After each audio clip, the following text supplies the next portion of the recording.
It's approaching midnight in the Vatican.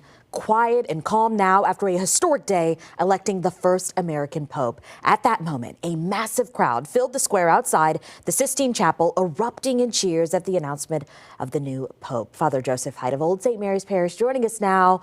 Father, what a day. It's been a beautiful day, an awesome day. So I heard your day started with church bells pretty early. Yeah. So I woke up about 3 a.m. to look at the overnight chimney watch, and then when I heard or saw the white smoke, I ran to the cathedral actually and rang the bells there, and it was just beautiful to be able to ring them and then glued to that phone, waiting for who would come out on that patio. How shocked were you? I was always told that it's never going to be an American pope. Always, never. yeah. Never. And all of a sudden it's an American, but someone also from Central America. So kind of this mix between American and tied in with Pope Francis and being from South America. So yeah, it's beautiful. It's great. He's from here, but is also universal, which is great for our Holy Father. What does he bring to the church? Yeah, he brings, again, that coming from America, which has a strong Catholic presence here in America, but in the world, but also mission. He's gone to Peru, but then most recently being in the Vatican and choosing who the bishops are around the world.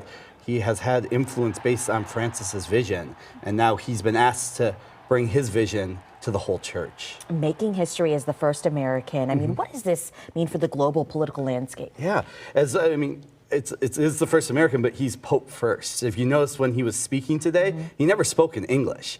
He spoke in Latin, he spoke in Spanish and Italian.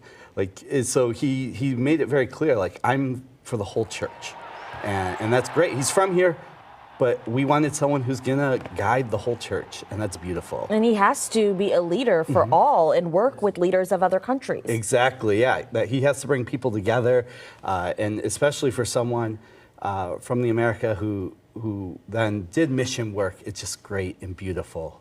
What does Pope Leo XIV have as some of his biggest challenges right now? Yeah, we see a church that is somewhat can be divided at times. It look divided at times. So not always, but it looks that way.